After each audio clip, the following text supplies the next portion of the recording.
ప్రభువైన యేసుక్రీస్తు నామములో మీ అందరికీ వందనములు చెల్లిస్తున్నాను. ప్రియమైన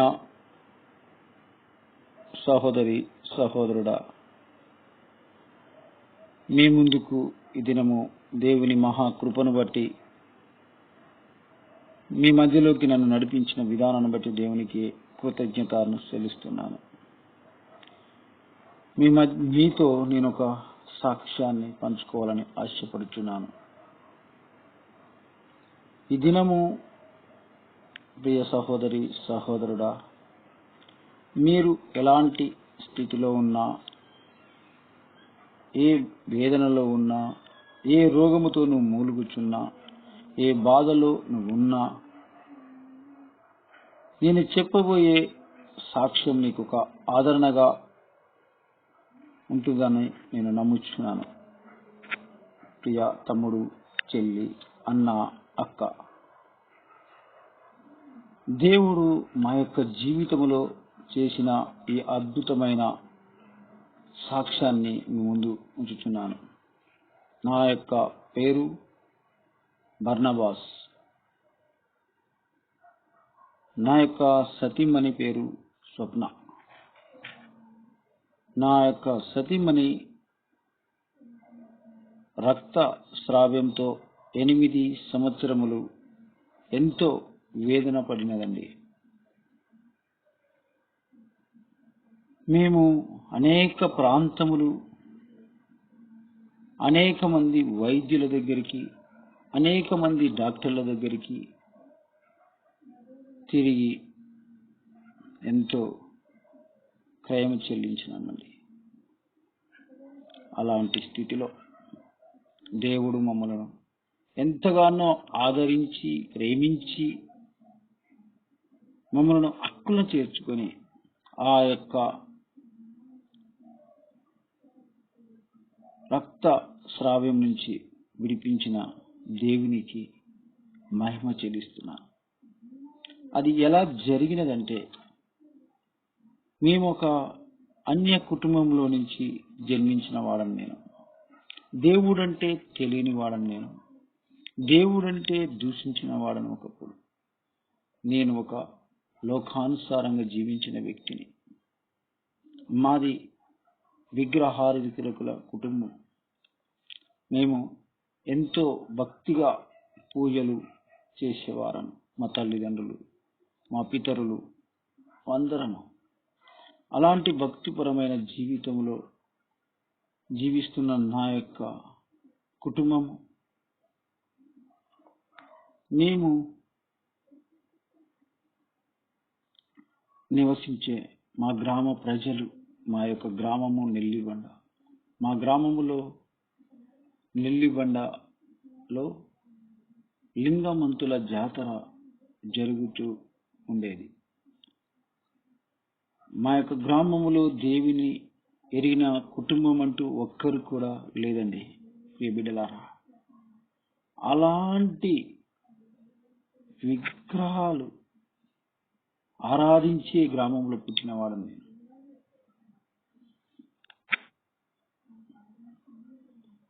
అలా నా జీవితము గడిచిపోయిందండి. నా యొక్క విద్యాభ్యాసం అయిపోయినాక నేను ఒక బార్ షాప్లో సూపర్వైజర్గా, సేల్స్ మ్యాన్గా పనిచేస్తున్నాను. అక్కడ నేను ఎప్పుడైతే సేల్స్ మ్యాన్గా పనిచేస్తున్నానో తాగుడుకు బానిసత్వం అయిపోయినాను. నాలో చెడు అలవాట్లకు బానిసైన, తాగుడుకు, చెడు తిరుగులకు అలా జీవిస్తున్న నా యొక్క జీవితంలో నాకు ఏమీ కొదవలేదు. ఆ యొక్క వ్యాపారంలో అనేకమైన డబ్బు సంపాదిస్తూ ఉండేవాడిని. నా యొక్క జీవితం ఎంతో ఉల్లాసంగా, ఆనందంగా గడుపుతూ ఉన్నానని సంతోషిస్తూ ఉన్నవాడిని. అలా నా యొక్క జీవితము 27 సంవత్సరములు గడిచిపోయింది. 2005 సంవత్సరంలో నేను వివాహము చేసుకున్నాను. నా యొక్క జీవితంలోకి నా భార్య అయిన స్వప్న వచ్చినదండి. వివాహమైన 2 సంవత్సరములకు ఒక పాప జన్మించినారు. అది 2005, 2006, 7 సంవత్సరంలో జరిగినదండి. 2008 సంవత్సరములో మేము ఎంతో సంతోషంగా అన్యోన్యంగా జీవిస్తున్న మా యొక్క జీవితాలలో ఒక్కసారిగా పెను తుఫాను లాగా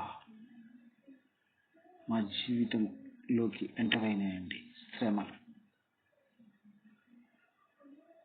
ఎంతో అన్యోన్యంగా జీవిస్తున్న మా దాంపత్య జీవితంలో ఒక పెను విషాదము చోటు చేసుకున్నదండి. అది ఏమిటంటే, ఒక దినము నా యొక్క భార్యకు కడుపు నొప్పితో, తీవ్రమైన నొప్పితో బాధపడుతూ ఉన్నదండి. ఆ బాధ తట్టుకోలేని నొప్పి, తట్టుకోలేని వేదన, అలా ఎంతో నొప్పితో పడుతూ ఆ నొప్పి కాస్త ఆమెకు బ్లీడింగ్ గా మారిందండి. ఆ యొక్క బ్లీడింగ్ ప్రాబ్లం 1 రోజు 2 రోజులు అలా అలా అలా క్రమ 30 రోజులు, ఒక నెలసరి మొత్తము అవుతూ వచ్చిందండి. అలాంటి సమయంలో మేము మా యొక్క దగ్గరలో ఉన్న డాక్టర్లకు సంప్రదించాము. అనేక మంది డాక్టర్స్లను సంప్రదించినప్పుడు, ఏమీ లేదమ్మా, అది ఎందుకు అవుతుందో అర్థం కావట్లేదు, ఈ మెడిసిన్ అయితే వాడండి అన్నారు. అలా చూపిస్తూ వస్తూనే ఉన్నాము. 1 సంవత్సరము 2 సంవత్సరములు గడిచిపోయినది.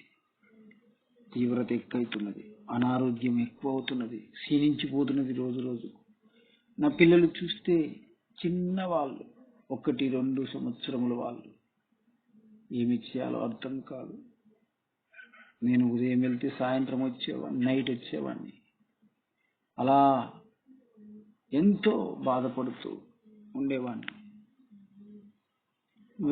వీళ్ళు చెప్పినప్పుడు అనేక మంది భూత వైద్యుల దగ్గరికి తిప్పాను, అనేక మంది మాంత్రికుల దగ్గరికి తిప్పినాను, అనేక మంది డాక్టర్ల వద్దకు తీసుకెళ్ళినాను. ఎంతో డబ్బు ఖర్చు పెట్టినాను, దాదాపు 3 లక్షల వరకు. అయినా స్వస్థత రాలేదండి, అయినా విడుదల కలగలేదండి.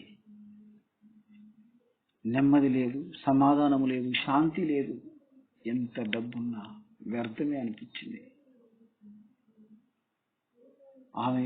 ఆ డాక్టర్లు రాసిన మెడిసిన్ వాడుతూ ఉన్నప్పుడు ఒకరోజు కడుపులో తిప్పి వామిటింగ్స్ అయినాయండి.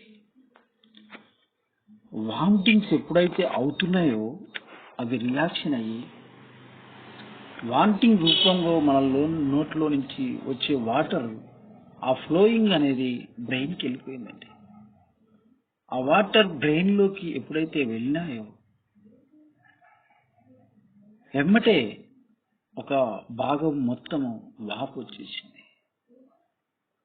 1 అవర్లో ముఖమంతా వాపు. నాలో ఇంకా ఆందోళన, భయం, ఏం జరుగుతుందో తెలియదు, ఉక్కిరి బిక్కిరి. ఉన్న పలంగా డాక్టర్స్ దగ్గరికి వెళ్ళాము. ఆ నల్గొండలో ఒక డాక్టర్ చూసి ఎమ్మటే, ఈ అమ్మాయిని హైదరాబాద్ తీసుకెళ్ళండి, లేకపోతే చనిపోతుంది, ఆమె బ్రెయిన్లోకి వాటర్ వెళ్ళాయి అన్నప్పుడు ఇంకా మేము ఒక్కడనే, ఎవరు లేరు నా ఎమ్మటి. ఏం చేయాలో అర్థం కాలేదు. చూస్తే చిన్న పిల్లలు, బట్ ఆమె ఎటు వేస్తే పడిపోతున్నది. ఏమి చేయాలో తెలియని పరిస్థితి. అయినా ఏం కాదులే అనుకున్నాను. మేము ఇమ్మీడియట్లీ హైదరాబాద్కు మా యొక్క సిస్టర్ హైదరాబాద్ యశోద హాస్పిటల్లో డాక్టర్గా ఉంటుందండి. ఆమెకు ఫోన్ చేసినప్పుడు రెస్పాండ్ అయ్యి ఇమీడియట్లీ తీసుకొని రండి అన్నారు. మేము హాస్పిటల్కి వెళ్ళినాం. డాక్టర్లు పరిశీలించినారు. ఆ యొక్క డాక్టర్లు చూసి రిపోర్ట్లు తీసుకొని వచ్చి మా బ్రెయిన్లో వాటర్ ఉన్నది, దీనికి ఆపరేషన్ చేయాలి, తలకాయ నెత్తి మొత్తం తీసేసి పలకొట్టి దాంట్లో నుంచి వాటర్ తీయాలి, ఆపరేషన్ చేయాలి, దీనికి 3 లక్షలు ఖర్చు అవుతుందని చెప్పినారు. అలాంటి సమయంలో నాకేమీ తోస్తలేదు. మేము ఇలా తిరుగుతూ ఉన్న క్రమంలో మా యొక్క మామయ్య ఒకరోజు, అయ్యా మీరు ఇన్ని దినములు ఇక్కడ తిరిగినారు అక్కడ తిరిగినారు కదా, నేను ఒక చర్చికి తీసుకెళ్తాను, అక్కడ నన్ను బాగవుతారేమో, ఒక సిస్టర్ ప్రార్థన చేస్తుందంట, ఆమెకు విడుదల వరం ఉందంట అని చెప్పినప్పుడు నేను త్రోసివేసినాను. మరొక మారొచ్చి మరలా చెప్పి అన్నాడు. అప్పుడు ఆ సిస్టర్ దగ్గరికి నేను వెళ్ళినప్పుడు, నేనైతే అక్కడికి వస్తాను కానీ చర్చి లోపలికి రాను, బయటనే ఉంటానన్నా. సరే అయ్యా రా అని మా మామయ్య అన్నప్పుడు అక్కడ దాకా వెళ్ళాను. వారిని అక్కడ దింపాను. కానీ నేను ఆటోమేటిక్గా బయట అనుకున్నవాడిని వారితో పాటు లోపలికి వెళ్ళాను. అక్కడికి ఎప్పుడైతే వెళ్ళానో ఆ సిస్టర్ ప్రార్థనలో ఉన్నది, నన్ను చూడలేదు. నన్ను చూడకుండగానే, ఆ లింగన్న ఏంటి ఎంతో వేదనతో ఇక్కడికి వచ్చినావు అని నా పేరు పెట్టి పిలిచింది. ఎవరేమని నేను ఆమెకు తెలియదు, ఆమె నాకు తెలియదు, నా పేరు పెట్టి పిలుస్తున్నదే అని అనుకున్నాను మనసులో. ఆమె నా వైపు తిరిగి, చెప్పండి ఏంటి మీ సమస్య? మా మామయ్య గారు ఉండి, అమ్మా నా బిడ్డకు ఇలా ఇన్ని సంవత్సరముల నుంచి బ్లీడింగ్ ప్రాబ్లం అవుతున్నది, మా అల్లుడు గారు ఎక్కడెక్కడో తిప్పినాడు, ఎంతో మంది డాక్టర్లకు తీయించినాడు, ఎక్కడ ప్రయోజనం లేదమ్మా, ఇక్కడ ఎంతో మంది స్వస్థత అవుతున్నారని విని నా బిడ్డని ఇక్కడ తీసుకొచ్చినానని చెప్పినాడు. ఆ సహోదరి ఎమ్మటే, అన్నా నువ్వు దేవునికి కావాలంట, నువ్వు ఎప్పుడైతే దేవుని యొద్దకు వస్తావో దేవుడు నీ భార్యని బాగు చేస్తాడంట అన్నది. ఏంటి నేను దేవుని దగ్గర రావడం ఏంది, ఆయన నా భార్యను బాగు చేయడం ఏంటి అని ఆమెకు ఎదురు క్వశ్చన్ ఇచ్చాను. లేదన్నా దేవుడు బాగు చేస్తాడంట, నువ్వు ఆయన వైపు తిరుగన్నా ఆమె అన్నది. లేదు అన్నాను. అలా కొంత సమయం గడిచి నాకు తెలియకుండా నేనే ఆటోమేటిక్గా అక్కడ మోకరించి, సరే అక్క నేను దేవుణ్ణి ఒప్పుకుంటున్నాను, నా భార్య బాగైతే చాలు నాకు అని ఎమ్మటే అడిగి ఆమె నా కొరకు ప్రార్థన చేస్తున్నప్పుడు నాకు తెలియకుండా నేనే ఒక అర్ధ గంట ఏడుస్తూ ఉన్నానండి. నాకు తెలియదు. నేను ఒక నిజం చెప్తున్నాను, నేను చచ్చిన వారి దగ్గరికి వెళ్ళినా కానీ ఇంతవరకు ఏడవలేదండి. ఆ దినం ఎందుకు ఏడుస్తున్నానో నాకే అర్థం కాలేదు. ఒక ½ గంట పైన ఏడ్చినాను. అలా ఏడుస్తూ ఆ యొక్క స్థలం అంతా నా యొక్క కన్నీటితో తడిచిపోయి ముద్దయిందండి. అలా నేను ఆ దినము ఆ యేసుక్రీస్తు ప్రభును నా హృదయంలో చేర్చుకున్నాను. ఆ యొక్క హాస్పిటల్లో వెళ్ళినప్పుడు ఎప్పుడైతే ఈ 3 లక్షలు కట్టాలో ఆపరేషన్ చేయాలో అన్నారో ఎమ్మటే ఆ సిస్టర్ గుర్తొచ్చినారండి. అయ్యో, ఒక్కసారి ఆ సిస్టర్ ఫోన్ చేద్దామని ఫోన్ చేశానండి. అక్క, ఇలా స్వప్నకి ఇలా అయ్యింది, హాస్పిటల్కి వచ్చాము, బ్రెయిన్లో వాటర్ అంటున్నారు అక్క, 3 లక్షలు ఖర్చు అవుతాయి అంటున్నారు అక్క, ఏం చేయాలో అర్థం కావట్లేదు అక్క అని అన్నప్పుడు, అన్నా మీరు ధైర్యంగా ఉండండి, దేవుడు గొప్ప కార్యం చేస్తాడు, మేమున్నాము, మేము ప్రార్థన చేస్తాము అని అన్నారండి. సరే అక్క అని ఫోన్ పెట్టి ఉన్న పొలంగా అక్కడే 2 నిమిషములండి, ప్రభువా నువ్వు ఉన్నవంట నాకు సహాయం దయచే తండ్రి, నువ్వు ఉన్నవాటయ్యా, నేనైతే అంతా డబ్బులంతా ఖర్చు పెట్టుకొని నా చేతిలో ఉన్న కాడికి ఒక 20,000 రూపాయలు మాత్రమే తీసుకొని వెళ్ళినానండి. అక్కడ వారు 3 లక్షలు అడుగుతున్నారు. ఏం చేయాలి ప్రభువా, నేను నువ్వు కార్యం జరిగిస్తానన్నావు కదా అని ఒక్క మాట అడిగినానండి. ఒక 5 నిమిషముల తర్వాత ఒక సిస్టర్ వచ్చి, బాబు డాక్టర్ మిమ్మల్ని పిలుస్తున్నాడు అన్నప్పుడు నేను డాక్టర్ దగ్గరికి వెళ్ళినానండి. మా సహోదరి నేను అక్కడికి వెళ్ళినప్పుడు అన్నయ్య రిపోర్ట్స్ వచ్చినాయి. డాక్టర్ వాళ్ళతో నేను మాట్లాడినాను. వదినకు ఆపరేషన్ లేకుండా ఆ వాటర్ తీస్తారంట, భయపడకమ్మా అన్నది. నాలో ఒక సంతోషము, ఇటు దుఃఖము, 2 చెప్పుకోలేనంత ఆనందం అండి. ఇటు దుఃఖాన్ని మింగుకుంటూ అటు సంతోషాన్ని వెళ్ళబుచ్చుకుంటూ ఆ దేవునికి నా మనస్సులోనే కృతజ్ఞత చెల్లించుకున్నానయ్యా. అలా నా యొక్క భార్యలో మెదడులో ఉన్న వాటర్ని ఎన్నుపూస నుండి ఒక నిడిల్ ద్వారా గ్లాస్ వాటర్ బయటికి తీసినానండి. 3 లక్షలైతే అన్న ఆపరేషన్ ఒక 20,000 అయితే నేను 20,000 తీసుకుని వెళ్ళినాను. ఆ 20,000 రూపాయలతోటి సికింద్రాబాద్ యశోద హాస్పిటల్లో దేవుని మహిమార్థకరంగా ఆ ఆపరేషన్ తీసుకొని నేను దిగ్విజయంగా ఇంటికి తీసుకుని వచ్చినానండి. దేవునికి మహిమ కలుగును గాక. మా జీవితంలో మొట్టమొదటిది అద్భుతము దేవుడు ఈ విధంగా జరిగించినాడండి. అప్పటికి ఆ రక్త స్రావం అవుతూనే ఉన్నదండి. ఇంకా మా యొక్క జీవితంలో అయినను మేము కృంగిపోలేదు. ఇంకా శ్రమలెమ్మటి శ్రమలు వస్తూనే ఉన్నాయి. మా వారు, మా బంధువులందరూ అన్యులు కనుక నువ్వు దేవుని ఎదుగు పోయినావు, తక్కువ కాలేదా, అలా ఇలా ఏది ఉంటే అది అంటున్నారండి. అయినా మేము వారి వైపు చూడలేదు, వారి మాటలు పట్టించుకోలేదు. నేను ఎప్పుడైతే దేవుని అంగీకరించినానో, ఎప్పుడైతే దేవుని తెలుసుకున్నానో, నా పేరు లింగయ్యగా ఉన్నది బర్నబాస్గా మార్చినారండి.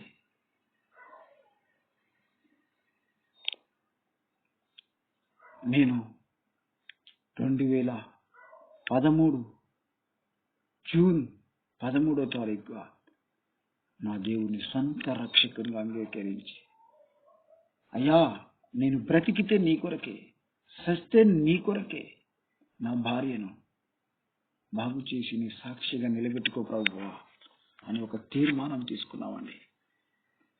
అలా 2013 నుంచి 2016 వరకు 3 సంవత్సరములు క్రీస్తులో ఉంటూ అనేక శ్రమలు అనుభవిస్తూ, అనేక ఇబ్బందులు అనుభవిస్తూ, అనేక అవమానాలు అనుభవిస్తూ మేము ముందుకు నడుస్తూనే ఉన్నామండి. ఆయన వైపు చూస్తూ, ఆయన విశ్వాసంతో బ్రెయిన్లో ఆ వాటర్ తీసినాడు నా దేవుడు, ఈ రక్త స్రావం నుంచి కూడా విడిపిస్తాడన్న ఒక నమ్మకంతో మేము ఉన్నామండి. అలా 2016లో నల్గొండలో Bellampalli pastor Praveen Kumar, sister Sharon గారు ఉజ్జీవ సభలు పెట్టినారండి. ఆ ఉజ్జీవ సభలకు మేము అటెండ్ అవ్వడానికి ప్రార్థనతో చాలా ప్రిపేర్ అయ్యి అక్కడికి మొదటి దినం వెళ్ళినామండి. మొదటి దినం సభ ముగించుకొని మేము రాత్రికాల సమయంలో మా గృహానికి వచ్చి ప్రార్థన చేసుకొని మేము పడుకున్నప్పుడు సిస్టర్కు దర్శనం ద్వారా దేవుడు, నా కుమారి నువ్వు భయపడకు, నిన్ను నేను స్వస్థపరచబోతున్నాను, రేపటి దినము నిన్ను పేరు పెట్టి పిలవబోతున్నాను అని దర్శనం ద్వారా దేవుడు మాట్లాడినాడండి. వెంబడి లేచి దేవుని పాదముల చెంత ప్రార్థించి మరుసటి దినము దేవుడు ఏ మాట అయితే దర్శనంలో చెప్పినాడో, ప్రభువా ఈ దినము నువ్వు నాతో మాట్లాడాలి, ప్రభువా నువ్వు నా పేరు పెట్టి పిలవాలి అనే ప్రార్థన పూర్వకంగా అక్కడికి వెళ్ళినామండి.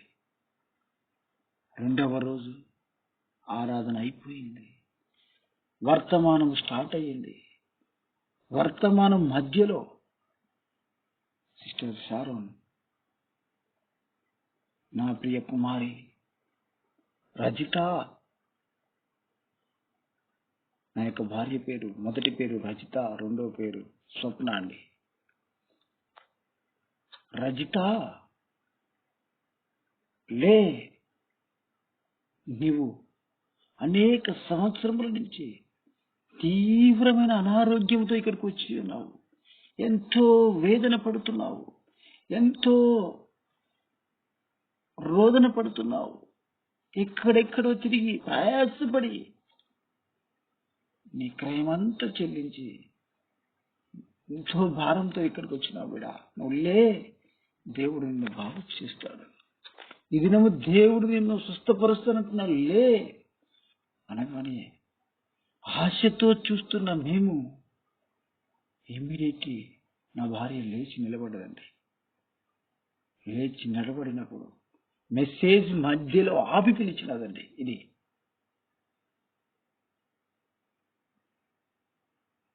బ్రదర్ సిస్టర్ ఇద్దరు ఆ స్టేజ్ నుంచి ప్రార్థన చేస్తున్నారండి. మేము ఎక్కడో జనాల మధ్యలో ఉన్నాము, మేము ఎవరు వారికి తెలియదు. అక్కడ నుంచి వారు ప్రేయర్ చేస్తుంటే ఇక్కడ పడిపోయినదండి పరిశుద్ధాత్మ ద్వారా. అప్పుడే ఆమెలో ఒక ప్రభావం ఏదో ఆమెకు కలిగినట్టు, ఆమెలో నుంచి ఏదో ప్రభావము బయటికి వెళ్ళిపోయినట్టు ఆమెకు గ్రహింపులోకి వచ్చిందండి. వెంటనే లేచి ప్రార్థన చేసుకొని ఆ సభ ముగించుకొని రాత్రికాల సమయంలో మరలా ఇంటికి వచ్చి, ప్రభువా ఈ దినం మాతో మాట్లాడినందుకు, మమ్మల్ని పిలిచినందుకు నీకు కృతజ్ఞత చెల్లిస్తున్నామని ఆయన పాదముల చెంత పడి ఆ రాత్రికాల సమయంలో ప్రార్థన చేసుకొని నిద్రిస్తున్నప్పుడు దేవుడు మరలా ఆ యొక్క సిస్టర్ను, ఆ యొక్క బ్రదర్ను దర్శనం ద్వారా చూపించి, వారు ఒక వాటర్ ఫ్లోయింగ్ ఈమె మీద పైప్ పెట్టి కొడుతున్నట్టుగా దేవుడు చూపించాడండి. ఎప్పుడైతే వారు ఆ వాటర్ను ఆమె మీద గుమ్మరించినారో ఈమె కడగబడుతూ వచ్చినదండి. అరికాళ్ళు మొదలుకొని నడినెత్తి వరకు ఆ వాటర్ వస్తున్నప్పుడు ఈమెలో ఉన్నదంతా మైలమంతా కడగబడినదండి. ఆ యొక్క రోగమంతా శుద్ధీకరించబడినదండి. ఈమె కంటే తెల్లగా ఏదో మహిమ ఆమెను ఆవరించినట్టు గ్రహింపులోకి వచ్చిందండి. లేచి చూస్తే ఎవరు లేరు. మరునాడు ఉదయం కల్లా ఆ రక్త స్రావ గడ్డలన్నీ అరికట్టిపోయినాయండి. దేవునికే మహిమ. ఎంతో దీనస్థితి, 8 సంవత్సరముల నుంచి ఉన్న ఆ వేదన, ఆ రోదన, ఆ మరకలు అన్నీ ఆ రాత్రికాల సమయంలో కడగబడ్డాయండి. దేవుడే స్వయంగా వచ్చి ఆమెను ముట్టి తాకి స్వస్థపరిచినాడండి. అది దేవునికే మహిమ చెల్లిస్తున్నాను, అది దేవునికే ఘనత చెల్లిస్తున్నాను. అలా ఆమెను ముట్టి తాకి స్వస్థపరిచి ఆమెను ఆత్మతో అభిషేకించినాడండి దేవుడు. ఎప్పుడైతే ఆమె స్వస్థత పొందదో, ఆయన ఆత్మతో నింపబడి ఆమె లో నుంచి నానా విధమైన భాష్యాలతో మాట్లాడుతూ గంతులు వేస్తూ ఆయన స్తుతించడం మొదలుపెట్టినాదండి. నా కుమారి, నువ్వు భయపడకు, నేను వాడుకోబోతున్నాను. నిన్ను నా మహిమకార్థంగా నిన్ను వాడుకోబోతున్నాను. మీరు నా కొరకు పిలువబడి ఉన్నారు. నా మహిమార్థంగా మీరు వాడబడతారని దేవుడు ఆ దినం ఆమెతో మాట్లాడుతూ వచ్చినాడండి. అలా ఆమెను స్వస్థపరిచి, ఆమెను అభిషేకించి, ఆమె సేవకు పిలుచుకొని ఈ దినం అనేక ప్రజలకు ఆమెను సాక్షి బిడ్డగా లేవనెత్తి, ఆమె ద్వారా అనేకులను స్వస్థపరుస్తూ, ఆమె ద్వారా అనేకులను క్రీస్తులోకి నడిపిస్తూ, నలిగిన హృదయాలను కడుతూ, చెదిరిపోయిన కుటుంబాలను కడుతూ, అనేక రోగములను స్వస్థపరుస్తూ, ఈ లోకములో నశించిపోతున్న అందరినీ క్రీస్తులోకి నడిపిస్తూ విధంగా మమ్మల్ని ఏర్పరచుకున్నాడండి. ప్రియ కుమారుడా, కుమార్తె, ఈ మాటలు నువ్వు ఎక్కడి నుంచి వింటున్నావో, ఏ స్థితిలో ఉన్నావో నువ్వు, ఏ పరిస్థితిలో ఉన్నావో నువ్వు, ఏ రోగముతో ఉన్నావో నువ్వు, ఏ అప్పుల సమస్యతో ఉన్నావో నువ్వు, ఏ కోర్టు సమస్యలతో ఉన్నావో నువ్వు ఏదైనా కావచ్చు. నా దేవుడు గొప్పవాడు, నా దేవుడు అద్భుతకరుడు, నా దేవుడు సజీవుడు, నిన్న నేడు ఏకరీతిగా ఉండే దేవుడు, యుగ యుగములకు దేవుడు ఆయన. నీ జీవితంలో కూడా నా దేవుడు గొప్ప కార్యములు చేసేయాలని ఆశిస్తున్నాడు. ప్రియ కుమారుడా, కుమార్తె, ఇప్పుడే నువ్వు ఈ మాటలు వింటున్నట్టయితే ఆయనను నువ్వు అంగీకరించి, ఆయనను నీ హృదయంలో చేర్చుకో. నీ జీవితంలో గొప్ప కార్యములు చేస్తాడు. నా జీవితంలో, మా జీవితంలో ఇచ్చిన విడుదల నీ కుటుంబంలో ఇస్తాడు, నీ రోగానికి ఇస్తాడు, నీ అప్పుల బాధకి ఇస్తాడు. ప్రియ సహోదరి, సహోదరుడా, ఇప్పుడే ఆయనను నీ హృదయంలో చేర్చుకుంటావా? ఇప్పుడే ఆయన ఆరాధిస్తావా? ఇప్పుడే ఆయన నిజ దేవునికి ఒప్పుకుంటావా? ప్రార్థమా? తమ్ముడు, చెల్లి, అక్క, అన్న, ఎక్కడి నుంచి ఈ మాటలు వింటున్నా, ఇప్పుడే ప్రార్థిద్దామా? నీ స్థితిని మార్చబోతున్నాడు నా దేవుడు, నీ పరిస్థితులను మార్చబోతున్నాడు నా దేవుడు. ప్రార్థన. ప్రియ పరలోకమున మా దేవుడా, సర్వశక్తిమంతుడా, సర్వాధికారి, నీకు వందనాలు. ఇంతవరకు నైనా నువ్వు అందించిన ఈ సాక్ష్యాన్ని బట్టి నీకు వందనాలు ప్రభువా. మా యొక్క సాక్ష్యం ద్వారా వినిచిన ఇమ్మ బిడ్డలకు కూడా నాయన ప్రభువా, వారు ఏ స్ట్రగుల్తో, ఏ ఇబ్బందులతో, ఏ రోగములతో